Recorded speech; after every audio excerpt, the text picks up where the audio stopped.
this morning comes from the 100th Psalm, Psalm 100. Make a joyful shout to the Lord, all you lands. Serve the Lord with gladness. Come before his presence with singing. Know that the Lord, he is God.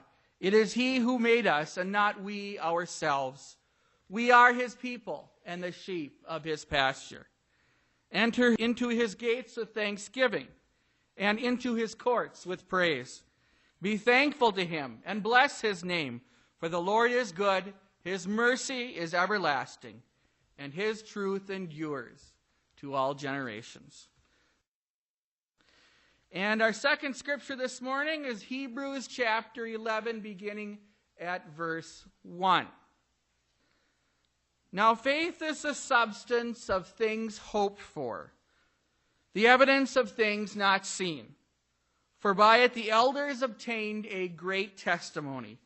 By faith we understand the words were by the word of God, so that the things which are seen were not made of things which are visible. By faith Abel offered to God a more excellent sacrifice than Cain, through which he obtained witness that he was righteous, God testifying of his gift, and through it he became dead. It still speaks. And by faith Enoch was taken away so that he did not see death, and was not found because God had taken him. For before he was taken, he had this testimony that he pleased God. But without faith it is impossible to please him. For he who comes to God must believe that he is, and that he is a rewarder of those who diligently seek him. By faith Noah, being divinely warned of things not yet seen, moved with godly fear, prepared an ark for the saving of his household, by which he condemned the world, and became heir of the righteousness which is according to faith. By faith Abraham obeyed when he was called to go out to the place which he would receive as an inheritance. And he went out, not knowing where he was going. By faith he dwelt in the land of promise as in a foreign country, dwelling in tents with Isaac and Jacob, the heirs with him of the same promise, for he waited for the city, which has a foundation, whose builder and maker is God. By faith Sarah herself also received strength to conceive seed, and she bore a child when she was past the age, because she judged him faithful who had promised. Therefore from one man, and him as good as dead, were born as many as the stars of the sky in multitude, innumerable as the sand which is by the seashore. These all died in faith, not having received the promises, but having seen them far off, were assured of them, embraced them, and confessed that they were strangers and pilgrims upon the earth. For those who say such things declare plainly that they seek a homeland. And truly, if they had called to mind that country from which they had come out, they would have had opportunity to return. But now they desire a better, that is, a heavenly country. Therefore God is not ashamed to be called their God, for he has prepared a city for them.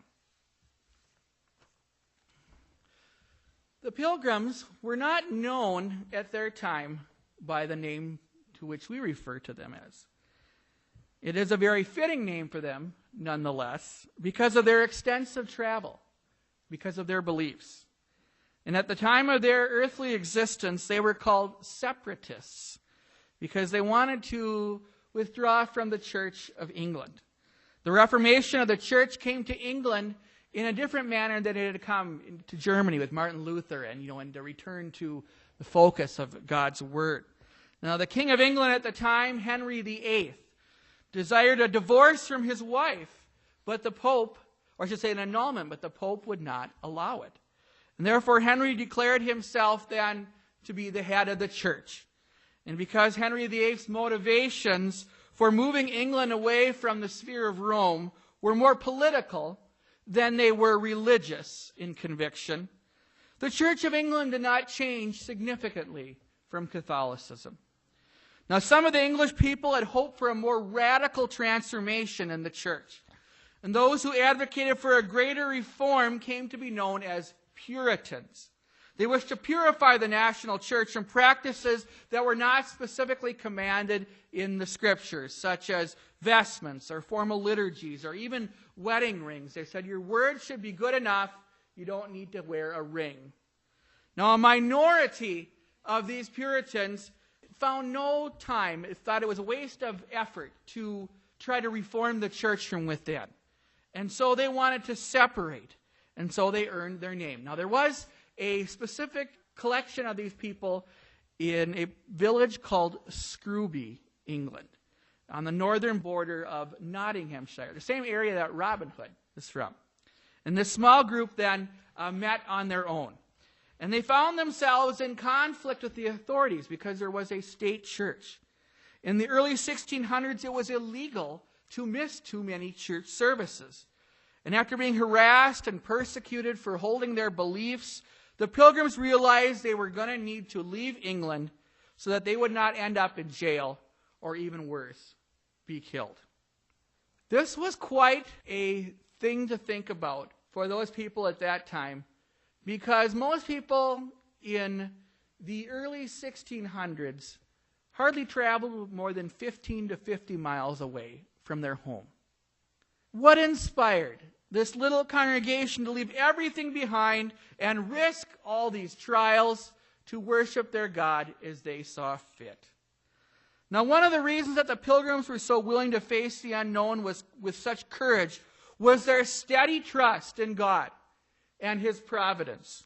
The Pilgrims came from a theological tradition called Calvinism. And it's interesting for us as a congregation to think about the Puritans and the Pilgrims and their faith and piety, because in some ways it's kind of similar to ours. Now, both Lutherans and Calvinists place a strong emphasis on God's grace and God's work, God's role in salvation, God's sovereignty. And both Calvinists, and in particular Free Lutherans, have stressed the importance of God's work of sanctification in your life. It matters how you live. You live because Christ has changed you. As the Scriptures say, as Jesus said to His disciples, you shall know them by their fruits.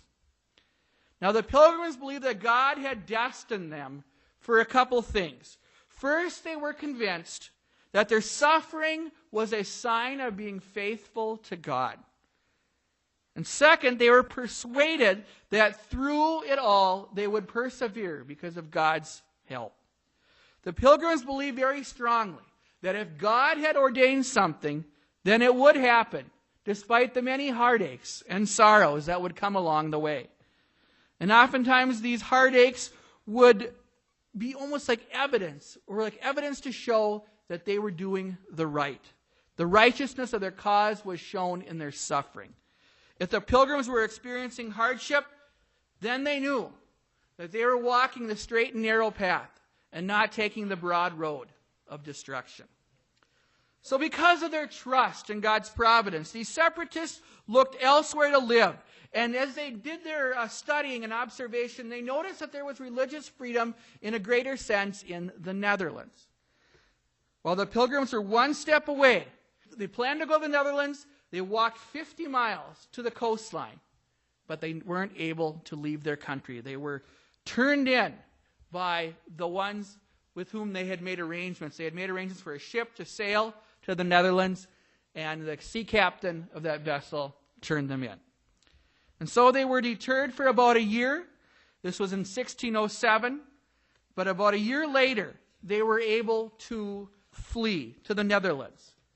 They made their home in Amsterdam for 1 year, and they decided to relocate to the city of Leiden in the Netherlands. And there they lived for about 10 years. And they took up residence pretty much all in the same neighborhood. And in the beginning years, it was a relief. Oh, finally, we can worship our God as we please and not be harassed by the authorities. But soon, reality set in. And because they couldn't speak Dutch, they couldn't find good work. Their parents also observed that as the years were going on, their children were becoming more Dutch than they were English, and the parents were losing control over their children. So after a decade in Holland, the Pilgrims became discontented and looked for another solution. And they determined to try out this new phenomenon of establishing a colony in America. Now, English people had already established a settlement in Jamestown, Virginia, in the year 1607. But the congregation of Pilgrims were not large enough to go make another establishment on their own. And so they needed to work with somebody, to hire out a company that would arrange their voyage and then to provide them assistance as they came to this nation. Now, it's interesting to think that the Pilgrims had left England and were now leaving the Netherlands because they wanted to be their own community where they could worship God as they pleased. But as they were making their plans to realize this goal, that they had to bring along a whole bunch of people alongside them who did not share this vision. These are people who the company insisted go with them for their technical skills. And so the Pilgrims distinguished themselves from this other group in their passage. They called them the strangers. Now, of course, they were not strangers. Being on a small-sized vessel for 3 months, you're going to get to know each other too well, really. But they called them strangers because they thought of themselves as a special group led by God to build a shining city upon a hill. And so they set aboard 2 ships. And one of them was the ship that we know well from our history classes, the Mayflower. And the other one was a vessel called the Speedwell, which was really more of a cargo ship than it was a vessel for human transportation. And not long after taking leave, the Speedwell began to leak. The sails used for the Speedwell were too big for the ship that size, and they created too much torque that overwhelmed the structure of the ship. And so they were forced 2 different times to return to land. And on the 3rd try, after sailing 350 miles away from England, the Speedwell was forced to turn around. And unfortunately, the Pilgrims needed to sell some of their badly needed provisions to continue to pay for their voyage. After many delays, a number predicted that this was already not going well, and some of them refused to continue on with the voyage, and that last time when the ship went back into port. Now, from the very beginning, their voyage was a challenging set of circumstances. There were strained relations between the two. And I'm sure it doesn't surprise you that when you took these Pilgrims and then had them on board with professional sailors, that the conversations that developed between them were not always so pleasant. And there were disagreements. However, there was never a report of anybody actually fighting, but it did cause many complications. Now, as a person of faith yourself, you can identify a little bit with the Pilgrims in this case. You can observe a few similarities between your living condition and theirs. Is it not like how we are in our lives, where we find ourselves in situations with our families, in our neighborhoods, in our workplaces, where we have very different worldviews from those who are right with us? You have very different theological convictions. And maybe this was even experienced anew this Thanksgiving weekend when you were discussing your faith. And you could just tell that this person just wasn't seeing things the same way that you are. Maybe you've known that for a long time. And you have to be kind of careful. You don't back down from what you think, but you have to be a little considerate of how you say things. And so we can understand a little bit of that struggle that the Pilgrims had as they were dealing with people who had no appreciation for this vision that they sought to make happen. And so God calls us to be like Pilgrims when we honor and act on our Christian convictions. That we are called to speak words that maybe the other person doesn't want to hear, but there's a right way of saying it.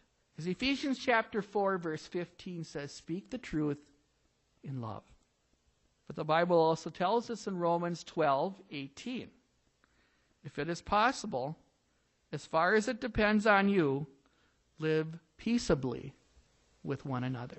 So that's our struggle, our calling as Christians, that we balance those two things. We have things to say because God has said them first. but we also call them in a way that's loving. So people will be able to hear it in a way that they maybe haven't heard it before. So anyway, going back to the Pilgrims, we move from ourselves back to that historical timeline. We think of some other of their struggles. They also faced troubles with weather. And because of all these delays, they were late in their leaving England. And so they experienced problems with the winter winds and the weather. And they made decent progress at first, but not too long into their voyage, they sailed into a terrifying condition. And in one of the storms, they were just forced to drop their anchor and allow the boat to be whipped around at the mercy of the waves. And the pressure of the storm caused one of their load-bearing beams to buckle. And water began to flood the ship. And it appeared as if the whole crew would sink. But somebody had the presence of mind to remember that in anticipation of their building habitations in the New World, that they had a kind of jack screw, it's called, that they were used for home construction. And so somebody remembered, we have this on the ship. And so they brought it out and were able to reinforce that load-bearing beam. And so a situation where they certainly would have all perished, they were able to continue with God's help. Now, besides the immediate danger of their boat capsizing, the crashing waves caused many people on board to feel seasick. And while the waves rolled, you can imagine, you probably don't want to imagine this, but you have to remember how difficult it was, to even be able to heave, in a bucket when things are moving back and forth. And all the other bodily functions that were so complicated by these storms, just how miserable it was, the stench. And there was no privacy. And there was even one woman, her name was Elizabeth Hopkins, who had to give birth under these conditions. Yet in spite of her misery, the baby was born, and they named their son Oceanus, Oceanus. We think of the challenges of their nutrition. All of their rations, of course, had to be highly preserved, high sodium. Their most common thing to eat was hardtack. And another staple was salted meats, no fruits, no vegetables. They had very little water, and so they had to drink, surprisingly, they had to drink a lot of beer. And so their lack of nutrition caused them to suffer from scurvy, lack of vitamin C, and the sodium made them feel so bloated and lethargic. Now finally, after much pain and discomfort, in November 1620, land was finally spotted. And being that the weather was so cold and the winter had begun to settle in, the passengers just couldn't immediately get off the ship. So to explore their new home, they commissioned an exploratory party. And from their investigations, they confirmed that they had gone off course. They had hoped to go to present-day New York, but they ended up by Massachusetts in the Cape Cod area. And this wrongful arrival caused dissension on board. Because this territory was not their original charter, some of the strangers, the ones who had been hired, they realized that they were no longer under anybody's jurisdiction. And so they threatened, no, we're just going to go out on our own now, and we're going to do our own thing, and forget the rest of you. But one of the strangers, Miles Standish, was smart enough to realize that they needed each other. Here they were, this small group, had no idea where they were going, no idea what they were going to eat, no idea where they were going to live. And so they came together and they signed this document called the Mayflower Compact. And this is one of the beginning stages, if not the beginning stage, of our American constitutional form of government, in the sense that we're all in this together. That this is a democracy in the sense that we all have a part in this, and it's not just one group ruling over another. So they signed this compact. And as a joint effort then, going back out into the land, they searched for a place to settle. And the place that they found to be the most beneficial for sustaining life was an Indian abandoned settlement called Patuxet. But their rejoicing at finding this cleared space near water did not last long, because as they were looking around, they found that there were bodies that had not even been buried there. That this had been a native village, and everybody there had died. And so they were a little leery on, moving into this space. And so the Mayflower continued then as their dwelling place, and it became like a hospital and a hospice because many of them by this time were just wearing out and were on death's door. Finally, eventually, they were able to, disembark the ship in the cold December water, make it on land, and time came for the Mayflower to have to return. They struggled against the elements. I mean, can you imagine in December trying to build a house when you had no heat, you had to chop your own firewood, you didn't feel well, you had to go hunting for all your food, and the people continued to fall to sickness. And it became to the point where there were not even enough healthy people to nurse and take care of those who were weak. But yet in fear for their safety, they propped up their sick people against trees because they wanted to look like they were still a force with which to be reckoned. Half of their community perished in that first year. They barely limped along into the spring, but there was hope as the days grew longer. They had survived, but it was still very precarious. But their fortunes changed one day when those natives whom they had so feared, one of them, a Wampanoag Indian, walked right into their settlement one day and greeted them in English and said, "Hello, good day." And they couldn't believe it. He had been observing them for some time and finally realized that they were here to stay. His name was Samoset, and he promised that he would return with others to speak to them. And he returned with a man who spoke even better English than he, and his name was Tisquantum. And you probably remember this from school too, his more commonly known as the name Squanto. And Squanto shared his tale of survival. He had lived in that same village that the Pilgrims were living now. And it was quite the story. See, years earlier, the English had been there before. It wasn't like the Pilgrims got there and they had no idea where they were. They had maps, but nobody was settled there. Nobody from Europe was settled there, I should say. And so these European explorers had come and they had captured Squanto and taken him as a prisoner and brought him back to England. And there he learned some English and somehow was successful enough that he was able to secure his freedom. And through a succession of events, he was able to make his way all the way back across the ocean, back to Massachusetts. And you can imagine how excited he would have been to finally be home after being gone all these years. But what did he find in his native village of Pawtuxet?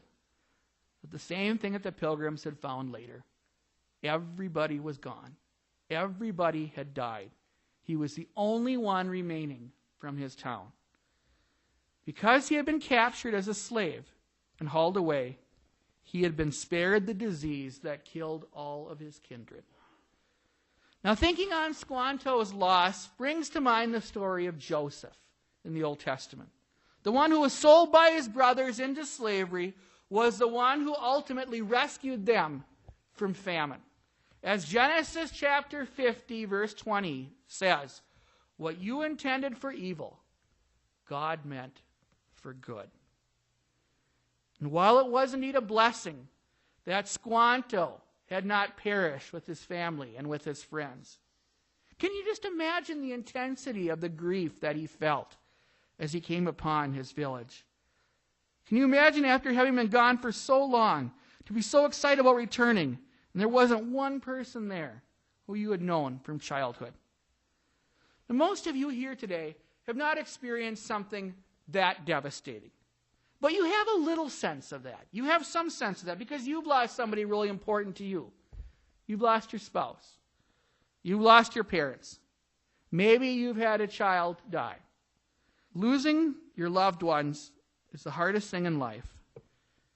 But there was one thing that was still there, or two things I should say, of course, God's presence. But you had other people, you had other loved ones there too, who were comforting you. Maybe you even had a whole congregation of people there to support you. And even if you didn't have that many people, maybe it was a small funeral, maybe not a lot of people knew your loved one, you likely had a few people anyway to show up and to share in that season of grief with you. But Squanto had none of that. He was there all by himself, and there he grieved. He couldn't share about anything that had happened in his life. Nobody would have probably known the people that he had known. So we see in the story of the Pilgrims that it really was a sense of loss for all parties involved. You can think about how horrible it was for the Pilgrims, too. They lost half their people. Close in the small church. They had moved to the Netherlands. Now they had come to America, and here they lost half their people. And so each of these two groups had something in common then when they finally met up, the Pilgrims and the Wampanoag Indians. They both had experienced great hardship. And so both of them were eager to form an alliance. And while the Pilgrims were small in number, they had the modern firearms. And the Pilgrims and the strangers would probably not have survived another year if the Wampanoag had not taught them how to live successfully in this new environment. How to plant for the season, how to plant fish with the corn to give it a little fertilizer. And so with the combined efforts of the two, it finally looked like things were moving in a better direction. But yet, every day was a struggle. Every day demanded vigilance. As they planted their seed in the spring, they had to appoint various individuals to guard their crops, to have round-the-clock surveillance, to prevent foraging animals from coming and eating the sprouts. Now, it's one thing to stand against a human attacker, but can you imagine how concentrated you would have to be to guard your fields when, most likely nothing's happening. And just in that one moment where something could come and take away all your seed, and you couldn't just go down to the store and buy another supply. That was it. So we can think and appreciate the great struggles that they had. So with the help of the Wampanoag and the vigilance of the Plymouth community in guarding their crops, and by God sending the rain and the sun, both Pilgrims and strangers were blessed with a good harvest that first fall. And to celebrate their bounty, the Pilgrims gathered for a social day of feasting and games, including firing off their muskets and blunderbusses. And the Wampanoag wanted to check out what all the noise was about, and the Plymouth community invited them to join in on the fun. And it was such a good time that Wampanoag left for a little bit, hunted 3 deer, came back, brought their contribution to the potluck, and the thing lasted for 3 whole days. It was such a joyous time. There certainly was much to celebrate on that first Thanksgiving. But there sure was plenty of heartache behind it, the calamity of losing half their people. And then the larger picture, if we go from the micro to the macro, we see how the death of 52 Pilgrims that first year is just minuscule to how many hundreds of thousands of Native Americans died because of their contact with these Western diseases for which they had no immunity. And so we can understand with some of the Native folks who can't celebrate at Thanksgiving, who have a hard time calling it anything to celebrate, but instead call it a day of mourning. While you celebrated Thanksgiving as a day to count your blessings, and you named them one by one, we cannot help but be reminded of all those who did not share in that first Thanksgiving feast. And it's understandable why so many, even today, have a hard time with the holidays. And maybe this is something you've experienced yourself, that you think of all those who aren't with you anymore, and you feel like there's not so much to celebrate all the time. We have to remember that blessings do not occur in a vacuum. You never fully appreciate how truly you've been blessed until one day when that blessing is no longer part of your life. And so on this Thanksgiving weekend, do not stop. Do not cease from thanking God for the many ways that He's provided for you, in spite of all the heartache and in spite of all the sorrows that life affords in this vale of sorrows.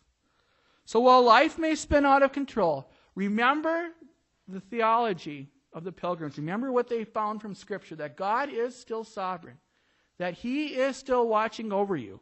And while your life might seem like such a mess compared to what it once was, such a loss from what it once was, that God is still God, and you are still blessed to call Him Lord. Because if God still cared for the Pilgrims despite the horrible things that they endured, surely He will bring you through your trials and your complications. And even your body may cease to live, but you still have a hope beyond this world. For many people in this world, a Thanksgiving dinner is just celebrating and being grateful for what they have right now, or for what they have had in their lives. But it is not so among God's people. For we have gratitude for many things. Most of all, that even when this world winds down, and when the blessings depart, that we still have a heavenly home, that we have a great feast awaiting us, where God's people shall greet us, and we shall be with no more tears and no more pain. You know, you think of those first pilgrims and those natives and how much trouble that they had to endure just to get to a day of celebration. Ours won't be a 3-day celebration. Ours will be an eternal feast. And how that gives us hope that even when this life's blessings slip and fade away, that we still have God's promise that we shall be with him, and that neither death nor life, as the scriptures say, nothing shall take that away from us. So may God grant each one of us the perseverance to run the race, to be thankful, and to endure hardships until that day when each one of us shall join the great feast with him in heaven.